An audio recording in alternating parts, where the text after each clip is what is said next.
Ladies and gentlemen, I am Andrew and welcome to Let's Play Star Trek Online. Today I'm going to walk you through quickly my latest ship, show you the build, and then I'm going to jump into an Elite Borg STF. More precise, the infected Conduit.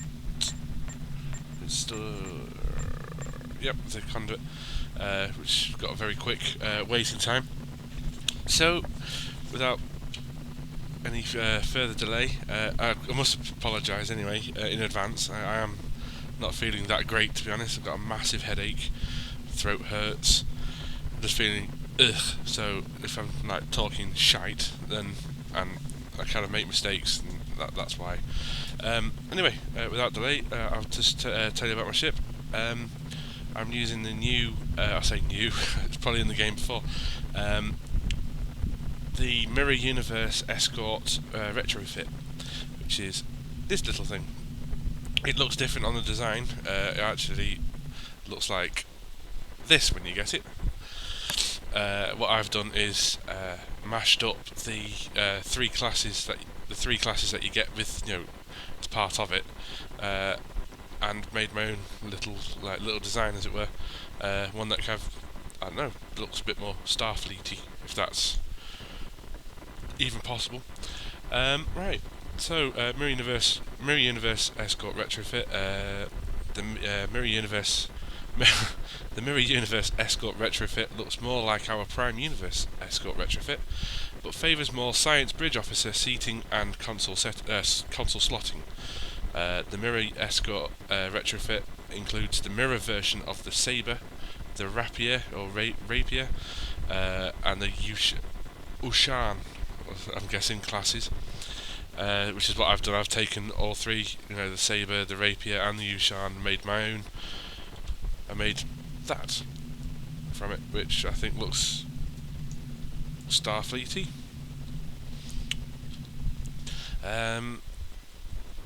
You do get it from the Xindi lockbox, which has just been put back into the game with the release of Season 9.5, or you can buy it from the exchange, which is what I did. At the time of me purchasing this ship, I bought it for about 250,000 energy credits. That may have gone up, or that may have gone down, but I got it on the day that they released 9.5.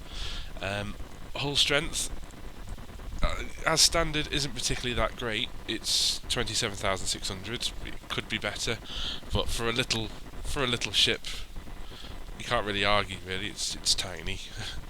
You got a shield modifier of 0.9, 50 crew, 4 forward weapons and 3 aft weapons, 2 device slots, which ideally 4 would have been nice, or even 3, which is just something, that's something else, as it were. Bridge officer stations, it is kind of a little bit tactical heavy, with the additions of 1 lieutenant tactical, 1 commander tactical, 1 lieutenant engineering, 1 ensign science, and 1 lieutenant commander science. So that goes back to it's favouring the science bridge officer seatings. What else is there? Console modifications, 4 tactical, 2 engineering, and 3 science. Base turn rate 17 degrees per second, which is not bad. It's not bad. It is quite fast turning. If you really wanted really wanted this thing to fly, then ideally, a higher setting, a higher speed setting would have been, turn setting would have been even better. Plus 15 power to weapon systems. Can equip dual cannons, which is what I've done, and you can use the ISS name, the name prefix, which I don't do, to be honest. Right, so I'll just talk you through my build. There was a lot of debate as to what I wanted to use. I've used Polaron in the past. I've used Tetrion. I've used Nanite Disruptor, which at the time of me kind of buying my equipment, buying these weapons, I didn't have enough for the nanite nanite disruptors or anything like that. Ideally, I would have gone for purples. Purple, of these are the very rares, as I normally do. But as I said, I just wanted to knock something up and give this little ship a try. So I'm currently running phaser dual heavy cannon Mark 12s with I think they're all different. 2 with accuracy modifier and 1 with critical hit. Ideally, I'd like damage, like damage times 2, or just damage, damage and accuracy, or even critical damage. I'm using, because I like to do the Borg, the Elite Conduit STFs. I've got the adaptive transphasic torpedo Mark 12 with damage times 3 modifier, and it's obviously for the Borg, which, if I just go into this for you, generates 3,362.9 kinetic damage. That's 320.3 DPS if you work on the DPS. Additional 672.6 kinetic damage versus the Borg. 2.4% accuracy penalty inflicted from a critical hit with crippling fire. 50% chance lesser of -20 or -20% able crew. 10%, obviously less than 10% for alive crew. 20% chance improve recharge time by 4 seconds. Skills that affect this ability: Starship weapons training improves all weapon damage. Starship projectile weapon training improves kinetic weapon damage, which isn't too shabby, providing you got them obviously in your ship skills. From what I remember, I have. So I could get the maximum out of that. For my deflector rate, as you've seen on this little animation here of my ship, I am using the Omega Force Tachyon Deflector Array Mark 12. I was thinking about the Mako, but ideally, I don't know why, but I just fancy having the Omega Deflector and the Omega Impulse, and then probably switch, then probably get the Mako shields. Though I am currently, as you're about to find out, you see what I'm using anyway. My Impulse engine, again, as I've just said, I'm going for the Omega Force Hyper Impulse engine Mark 12, which gives me the two-piece set bonus, which is Tetrion Glider, adds an additional -24.6 shield drain to all energy weapon attacks. Skills that affect this ability: Starship Flow Capacitors, which improves shield drain and energy drain, the more that you obviously can use it. I also get a better flight speed, an additional 0.87 turn rate, and 100% recharge time reduction to slipstream drive as well. So it's not that bad. What's the dealio with this? Plus 26.2% Starship sensors, which improves your stealth detection, resists confuse and Placata, I'm going to say. This skill improves Starship sensor abilities, allowing you to see cloaked enemy target sooner. Examples include sensor scan, tachyon detection grid, tachyon detection field, and fire on my mark, which I have got fire on my mark. Passive stealth detection is also improved by auxiliary power. I get a plus 17.5% ship targeting systems, which improves my weapon accuracy. Plus 17.5 Starship inertial dampeners, which resists knock, disable, holds, and all that kind of thing. Plus 8.8 graviton Starship graviton generators, which again improves more knock, repel, and slow. 17.5 Starship power insulators, plus 17.5 Starship particle generators. as well. And again, because I've got the deflector and the impulse engines, I get this two-piece set bonus here. Like I said, I'm going to go for a different shield, so I'm not going to get this three-piece set bonus. And I've heard that if you've got all three, it's not particularly that great. Apparently, you can comment or whatever. My warp core, I actually got this from the it was a season episode, the Sphere of Influence. I'm actually about to do it again at some point. I may do a video of it using a different vessel. I'm not too sure yet, because I want the omnidirectional anti-beam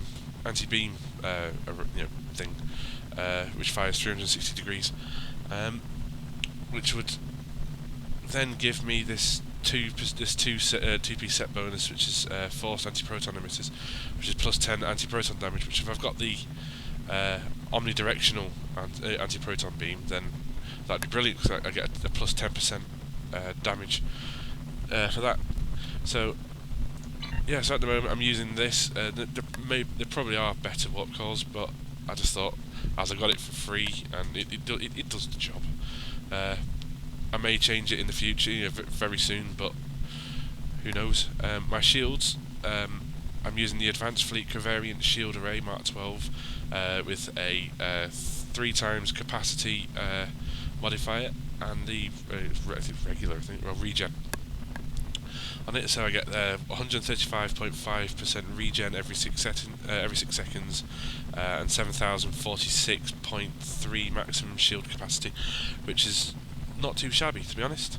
It does the trick. It seems to be the strongest shields I've come up with at the moment. I used to love using the Aegis shields, but obviously they're getting outdated, and with the new R&D system, I'm hoping that if I've got enough equipment at some point, that I'll make my own brand new Aegis set, which will all be Mark 12s and very rares as well. So it'll be purple Mark 12s, which hopefully, fingers crossed, will be awesome.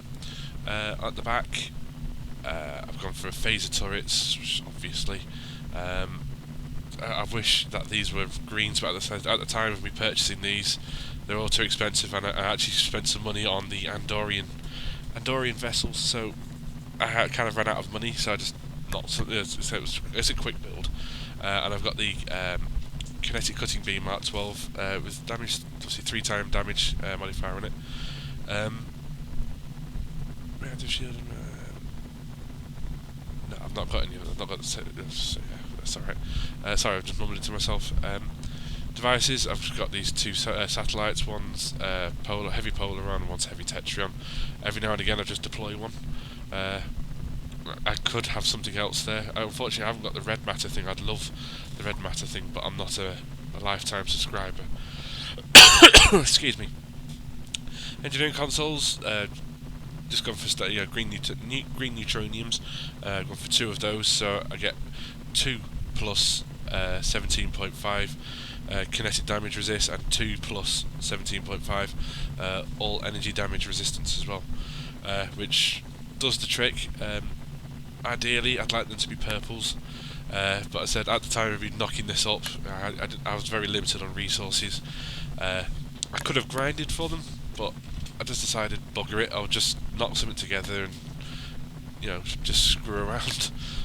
So science consoles, I've gone for the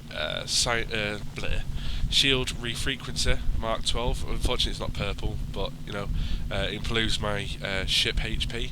I get an additional 12.5% maximum shield capacity on top of the 7,046.3, which is great. So additional shielding. I also get a 10% chance of 263.1 shields every 2 seconds for 6 seconds when using a shield heal power. Things like science team, emergency power to shields. I get a better regen, which is what I wanted as well. And obviously I get this proton damage as well if I'm using something with protonic things like Tetrion beams and all this kind of thing, then that would double my shield, the damage or something like that, or resist as well. My next console is Antimatter Spread. I'm using this from the Dreadnought, the Galaxy Dreadnought. I don't particularly know why I keep using it. I just like using it. It does confuses the AI a little bit, so I just use it. There may be something, I may use something else in the future, but like I said, it was just a quick knock-up. Proton particle stabilizers, again, it just gives me, the only reason I'm using this because it gives me +3 power, weapon power settings, +3 engine power setting, 17.3 Starship electroplasma systems, and again, if I was using something with proton damage, proton weapons, then I get a 13.1% extra damage to that. My tactical, I'm using the Nakura particle converter, which again, a bit more additional shielding. +5 shield power settings, 17.3 Starship power insulators, so I resist shield drainage and energy drains. 17.3 Starship particle generators, so it improves my damage, and plus 10% accuracy with beam weapons, which before I got this ship I was using another vessel, and I kind of tanked it a bit, so this actually helped quite a bit. I've got two. Why is that Mark 11? Oh, okay, I'm a bit confused. Phaser relays. Apparently I've got one Mark 12, one Mark 11. Okay. I thought they were both Mark 12s when I purchased them, but okay. Which the Mark 12 gives me plus 26.2 phaser damage and 24.4 for the Mark 11. And my last console is Isometric Charge. I just like using it. You get a good chain as well, especially with the Borg. There's many, you got a load of spheres together. Then it just hits one, goes to another, goes to another, and then goes to another. So I like something I like. My hull could be better. It's 37. I said I've got a headache and I'm not particularly feeling well, so I do apologise. My hull is 37,951. Compared to the Odyssey, I was running pretty short, something like near as damn it 60,000. So it could. I wish it was better. Like my hull repair rate was 162.8, which I think that's good. It's been a while since I've done one of these, since I've done this kind of thing. My shield regeneration rate is 135.5 shields every 6 seconds, and that's stats on my shields. I've got a lot of like what I can resist, which is good. And my bonus defense is 5%. Was -5%. Moving increases only applicable in space. I don't know whether that's good or not. I hope so. So now obviously I'm in space anyway. My flight speed is now 26.02, and my turn rate is 5 degrees a second, which isn't too shabby. Probably could be better. I wish the crew was higher. My stealth rate's not so bad, and power transfer rate, whether that's good or not, I've never really paid much attention to that. I probably could have a bit more, but hey. Right, so I'm not going to bore you for much longer. I'm going to jump into the Borg STF. But just before I do, this is the design I chose. I could have chosen, I could have made it a bit more ugly if I really wanted to, but I quite like it like this. I particularly like these nacelles more than anything, and that's my deflector going off. So yeah, bugger it, let's do it. Let's jump into an STF. Affected Conduit. Queue up. If you wonder why I'm too far away from Starbase, everyone's going to warp and leaving the system, coming into the system. People pissing about with new ships, so they're not finding out what abilities are doing what, whether they're doing their button trays and those kind of things. So I thought, bugger it, I'll just come out of if I get far enough, then I can do this video in peace, and no one's gonna like get in the way and fly around and that kind of thing, which kind of, you know, it sometimes hacks me off, but I don't particularly mind, to be honest. Hopefully this will run smooth. There has been some lagging issues recently, so again, if it lags a bit, I do apologise. Right, let's do this.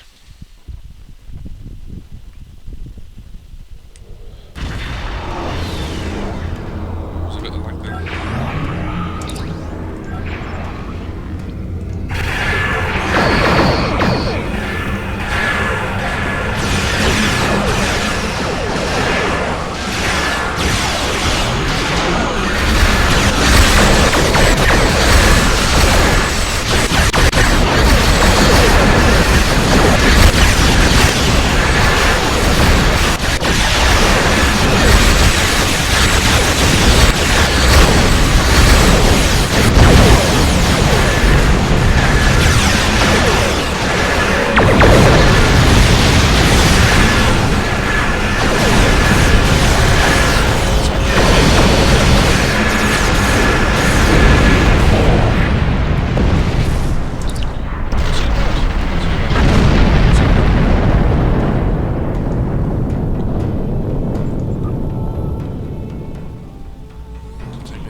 I've got to say myself.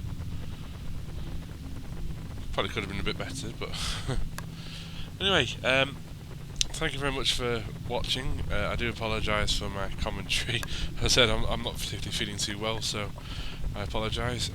Thank you for watching. Next time, probably do the Dyson one next. I'll use another ship, kind of again similar thing. Walk through the build I've got done for it, and see what happens from there. Until then, thank you very much for watching. I've been Andrew, and the game has been Star Trek Online. For now, goodbye.